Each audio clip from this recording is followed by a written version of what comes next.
Bloomberg Audio Studios. Podcasts, radio, news.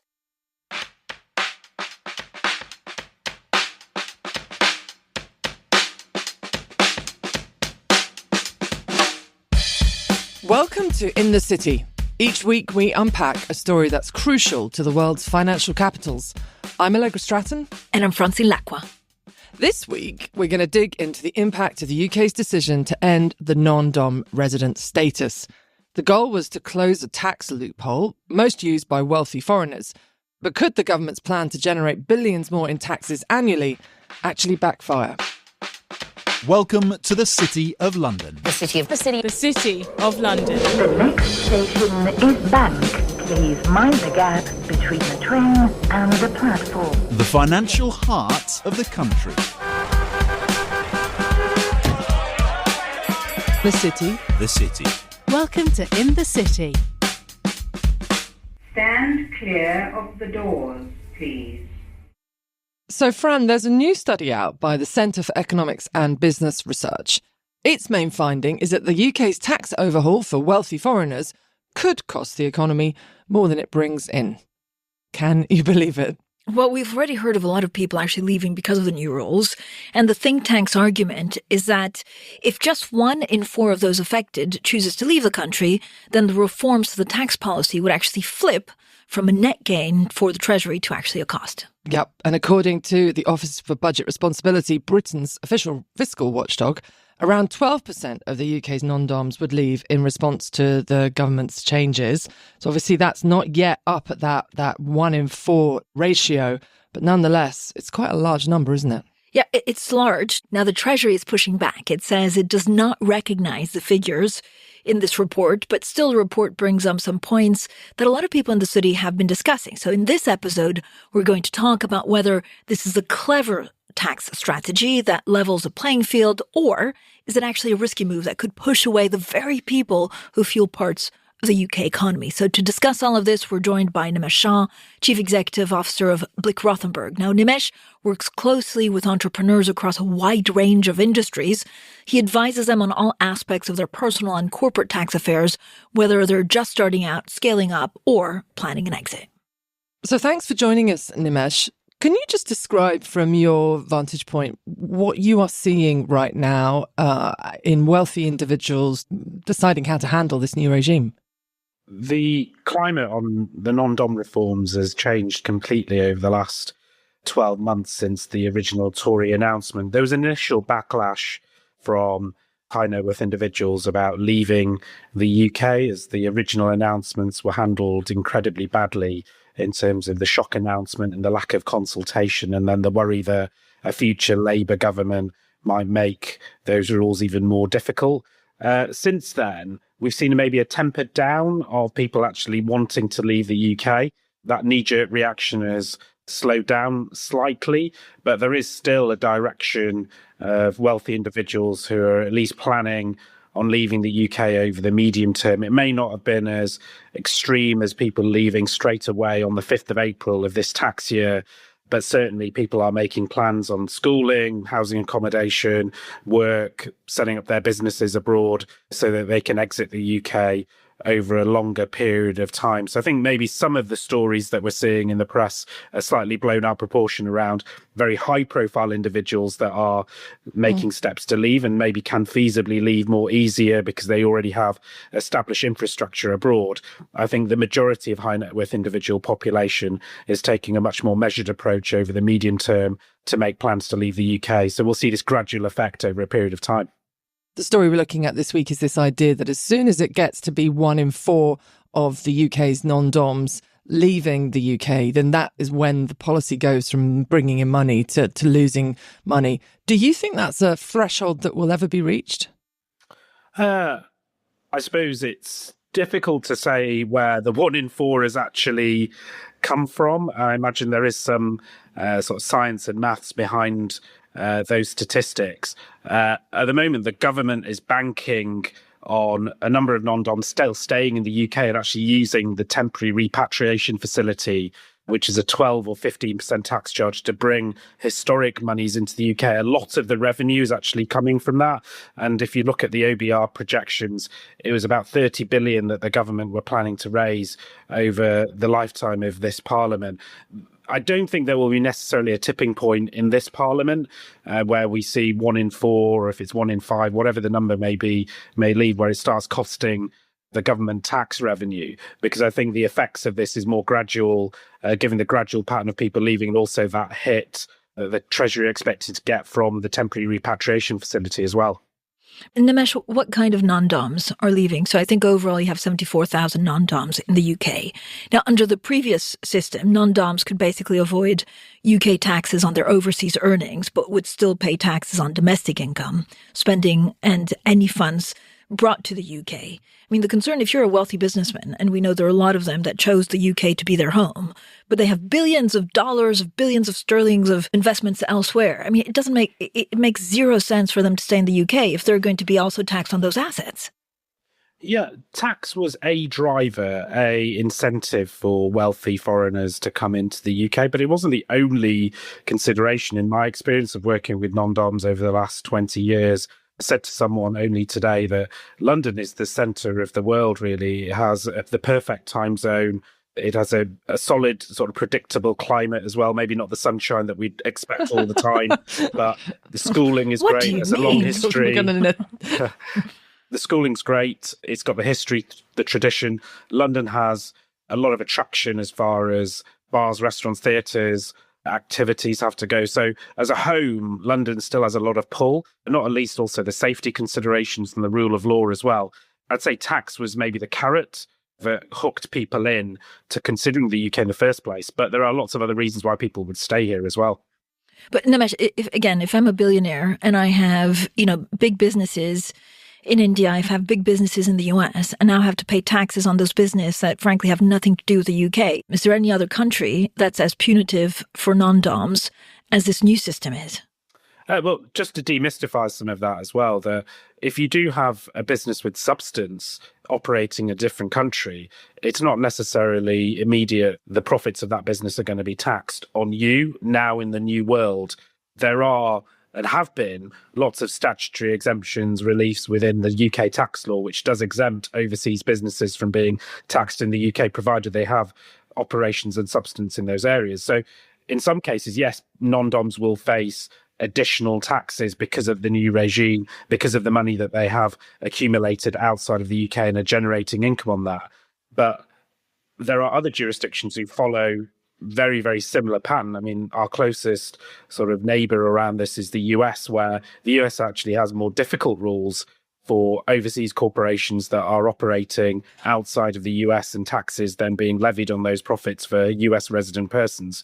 But the thing that I suppose the UK needs to be very mindful of, and which I think the government has maybe underestimated, is a number of jurisdictions have popped up which are offering very, very attractive tax incentives and holidays, and maybe the infrastructure isn't there, or maybe the attractiveness of those locations isn't quite there yet. But the tax is definitely turning a lot of heads for people to consider those locations. And I think those will become even stronger over the next few years as more people start to live in those areas and the infrastructure starts building up around them. Yeah, I mean, before we get on to the rivals and the sort of morsels that they're offering to attract people to leave the UK, in terms of the British regime, my understanding was that for a certain age of very wealthy individuals, it was the inheritance tax policy in particular that was felt to be really something that they couldn't stomach. Yeah, I think that from my perspective and speaking to my peers in the profession, the inheritance tax was the straw that broke the camel's back. I think there is a real hatred for inheritance tax. I mean, it's widely reported that inheritance tax is the most hated tax in the UK. And for non-DOMs, they've never had to really think about inheritance tax. It's something that they would not have been subject to under the old world and through some sensible planning that they would have done using offshore trusts. They now face the reality of a cliff edge from now this April, where they are exposed to inheritance tax 40% on their worldwide assets. There is some limited grandfathering, but it's not as generous as what the original Conservative proposals were was suggesting. And so that's the area where non-doms are most concerned, that they've said that actually I built up wealth, large amounts of it, when I haven't had anything to do with the UK, but I've spent a period of time in the UK, and that full wealth now is exposed to UK inheritance tax at 40%. And it's that 40% that is the headline grabber here, where people feel that is a big number, and that's not something that they're prepared to stomach. And there is a real unfairness around being taxed on something that had nothing to do with their UK or their time in the UK. So that's I suppose, the push factor here for lots of non-doms. They're saying, well, I need to get out of the UK system because I'm not going to risk a 40% hit on something that I just firmly believe should never be assessed to UK inheritance tax in the first place. The government, they were trying to do two things. They were trying to do something political. So they were trying to signal that, to the Labour Party, to the left of the Labour Party, that they were going to be more egalitarian and redistribute wealth and all of that. They were also trying to make money with a very, very straightened budget book. So they're the two things they were trying to operate for. But equally, I suspect if you kind of got them in a room and asked them truthfully, do they regret some of it or the full extent of the departures we're watching, they might say that they're a bit worried, because what has become more and more clear is that growth is what they need. By the next election, they need to show that the UK economy is growing. And if you lose too many wealthy people, absolutely take your point that it is not yet at that kind of tipping point number that the report suggests. But if you lose too many people, that is trickier. Yeah, I think it would be remiss of the government and the Rachel Reeves' team to acknowledge that this isn't concerning, the stories and the plans that certainly individuals are making over the next few years and how that then impacts the growth agenda. I think what we've also not talked about is the number of foreigners, wealthy individuals, are now not coming to the UK as well, which is very difficult for anyone really to measure and capture. If I had my time machine, and go back, I think the government did a poor job at executing this. And that goes right back from the Conservative government when they announced the proposals as a fait accompli. There was no consultation period. They didn't engage with the professional community like myself on the design of these proposals. They were done. And the lip service, I suppose, the profession received afterwards also left a sour taste. And then I think Labour coming out and saying we're going to make these rules worse. Again, that sent a lot of uncertainty into the international community around this. I think there is still an opportunity for the government, which not any government will probably ever do, but to hold their hands up and say, we got this wrong. But we've got this wrong as well, not only on non-doms, but we've got it wrong on inheritance taxes, the farmers, the family businesses, the pension funds. There's a number of areas of change that the government have made on taxes as a package, which has signposted and pushed non-doms out of the UK. I think they could come back to the table and engage with certainly the non-dom community and say, we think we got this wrong. We can change this and we can come up with a new system or an enhancement of currently of what we have, which could be a longer period than the 4 years that we've got right now to 10 years to mirror kind of what some of the competitor jurisdictions are doing. And also, we want to be able to find a way in which we can cushion some of the inheritance tax friction that we're seeing, which coupled with a fee that's been talked about a lot. And some lobbying groups have proposed a tiered tax system where you would pay an annual fee based on the level of wealth that you have, which would protect you then from not only your income and gains, but more importantly, the inheritance tax regime, and also then balance the books by saying to the public that actually we need wealthy investment into the UK. The UK is an island and has been built on immigration investment here for a long time. Here's a means to be able to get more revenue from this population, balance the books, more money going into the public services, which we desperately need, but also it supplements our growth agenda with more private investment into our businesses and infrastructure. Nimesh, how many millionaires do you think the UK has lost so far? So there were reports saying that it was about 11,000 in 2024. And if there is a change in tax regime, inheritance taxation, do they come back? I mean, it's very difficult to kind of pack up your family and come back to the UK. So is there long-term damage done no matter what happens in the next couple of quarters? Yeah, I think it's important to say there is probably a bit of sensitivity in that 11,000 number. That is based on a projection, an estimate. It's probably the only bit of research that probably exists out there. Is the reality 11,000? I don't think anyone's captured that data yet. Hopefully we'll see some official Treasury data come out over the next few years. But what I am seeing is two schools of thought here, really, from non-doms, which is one, those that are prepared to ride it out for the next 4 or 5 years during the lifetime of this government, because they feel that this government won't last a second term, and say, actually, I'm prepared to take the tax exposure in that period of time. Maybe they're in a fortunate position where they're not quite at the 10-year juncture, so they're not fully exposed to inheritance tax yet, so they've got a bit more time on their hands. The other camp, which is saying, actually, I'm gone, I need to get out of the system before inheritance tax does come to bite me. But I'm keeping a very watching eye on what will happen around potential changes if we do have, say, a reform government. I'm going to say it might not necessarily get better for them. It may not, because of a slightly different political agenda if it is a reform government in the future. But depending on where the direction goes politically, and I think that's really important, that some are saying, well, this is a short-term move for me out of the UK because I actually want to go and live in London. I want to live in the UK for all the reasons that we've talked about.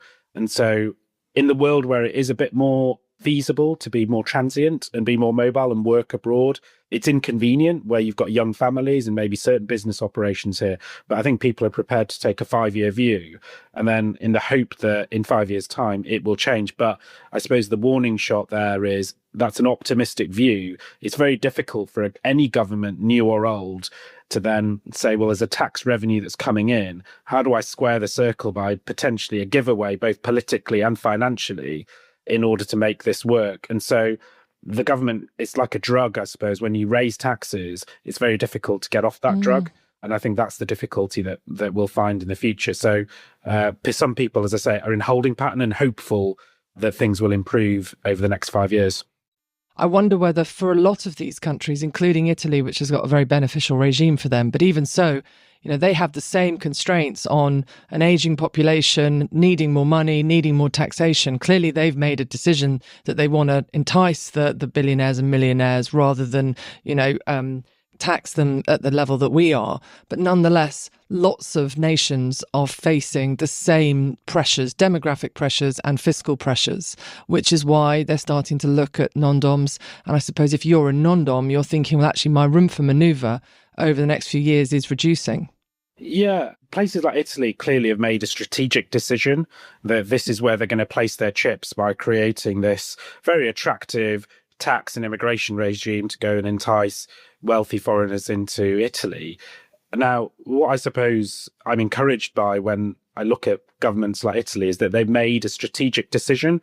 It doesn't feel like there is a strategy with our government at the moment around what they actually want to do. It's based on lots of reaction and ideology, unfortunately, at this stage. So I'm unclear, as someone who's been working in tax for the last 20 years, as to what this government is trying to achieve over a long-term period and how they're going to get there. There doesn't seem to really be a plan.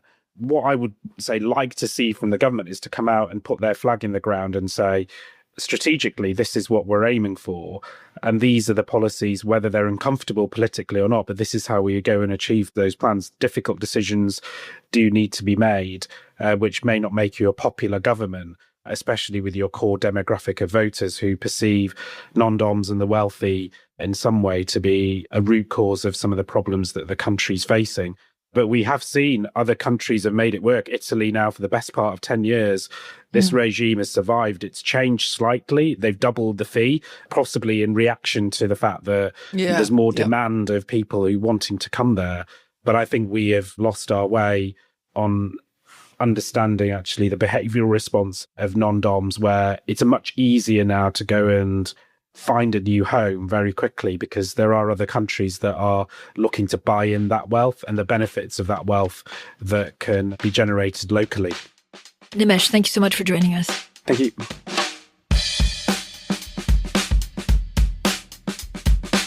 Thanks for listening to this episode of In the City from Bloomberg. This episode was hosted by me, Allegra Stratton, and Francine Lacqua. It was produced by Summer Sadi, Moses Andam, and Tala Almadi. Brendan Francis Newnham is our executive producer, and special thanks to Nimesh Shah. Please subscribe, rate and review wherever you listen to podcasts.